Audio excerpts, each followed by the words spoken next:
ఇప్పుడే కింగ్డమ్ చూసి వస్తున్నా. వెంకన్న స్వామి సాక్షిగా చెప్తున్నా, సినిమా బాక్స్ ఆఫీస్ని తగలబెట్టేసే రేంజ్లో ఉంది. ఫస్ట్ ఆఫ్ ఆల్ నెగిటివ్స్ గురించి మాట్లాడేద్దాం. సినిమాని చాలా నెగిటివ్గా ప్రపోజ్ చేస్తున్నారు, నెగిటివ్గా చూపిస్తున్నారు, నెగిటివిటీ ఎక్కువైపోయింది.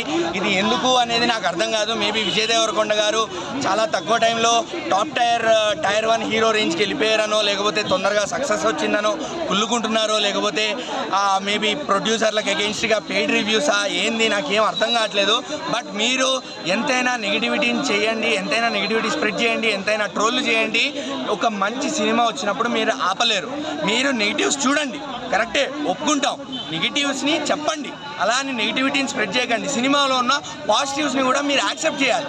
అప్పుడే మీరు మంచి క్రిటిక్, మంచి రివ్యూవర్. సినిమాలో మంచి మంచి పాజిటివ్స్ ఉన్నాయి. ఒక స్టోరీ కానీ, లేకపోతే అనిరుద్ధ్ గారి బ్యాక్గ్రౌండ్ మ్యూజిక్ కానీ.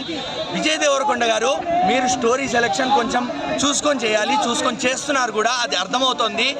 అండ్ మీలో ఒక ఇన్నోవేటివ్ యాక్టర్ కనిపించారు మాకు. విజయ్ దేవరకొండ ఒక న్యూ ఇన్నోవేటెడ్ యాక్టర్గా మాకు కనబడ్డారు. నాగవంశీ గారు ఒక మంచి సినిమాని మనకు తీసుకొచ్చారు. గౌతమ్ గారు ఫస్ట్ మూవీ చూసుకుంటే లవ్ స్టోరీ, ఇప్పుడేమో తర్వాత చూసుకుంటే ఒక ఇన్స్పిరేషనల్ కంబ్యాక్ స్టోరీ జెర్సీ, ఇప్పుడేమో ఒక డ్రామా యాక్షన్ని మన ముందుకి తీసుకురావడానికి ఆయన ట్రై చేశారు. సో ఆయన సైడ్ నుంచి మేబీ కొన్ని గూస్ బంప్ సీన్స్ లేవేమో, ఎలివేషన్ సీన్స్ లేవేమో. ఎందుకు అంటే ఆయన అలాంటి డైరెక్టర్ కాదప్ప. ఆయన జనాల్ని ఎమోషనల్గా ఫీల్ అయ్యి ఎమోషనల్గా కనెక్ట్ చేయగలిగే డైరెక్టర్. అలాంటి ఎమోషన్ సీన్సే బాగా వర్కౌట్ అయ్యాయి. బ్రదర్హుడ్లో సత్యదేవ్ విజయ్ దేవరకొండ గారి కెమిస్ట్రీ కానివ్వండి, లేకపోతే ఆ పునర్జన్మ కాన్సెప్ట్ ఏదైతే ఉందో, పునర్జన్మ మళ్ళా మన ప్రజెంట్ వరల్డ్లోకి వచ్చి ఆయనే పునర్జన్మ వచ్చి ప్రజల్ని కాపాడడం, ఇదంతా కలేజాలో చూసాం మనం. దేవుడు వచ్చాడు కాపాడేస్తాడు అని. అలాంటి కాన్సెప్ట్ని మీరు బాగా చాలా కేర్ఫుల్గా హ్యాండిల్ చేయగలిగారు. జనాల మీదకి బ్లైండ్గా రుద్దేయడానికి ట్రై చేయకుండా ఆ కాన్సెప్ట్ని నీట్గా హ్యాండిల్ చేశారు. ఎందుకు అంటే పునర్జన్మ అనేది ఒకళ్ళ నమ్మకం అంతే. కానీ ఇక్కడ విజయ్ దేవరకొండ ఎందుకు వచ్చాడు, సత్యదేవ్తో ఉన్న సంబంధం ఏంటి, అదంతా కూడా క్లబ్ చేసి బాగా నీట్గా హ్యాండిల్ చేశారు.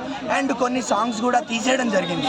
మేబీ స్టోరీ కోసం, స్టోరీలో అన్వాంటెడ్ సాంగ్స్, సిచ్యువేషన్కి సంబంధం లేని సాంగ్స్ ఎందుకు పెట్టడం అనేమో, అది బాగా వర్కౌట్ అయింది కూడా. ఇవన్నీ పాజిటివ్స్ ఉన్నాయన్న.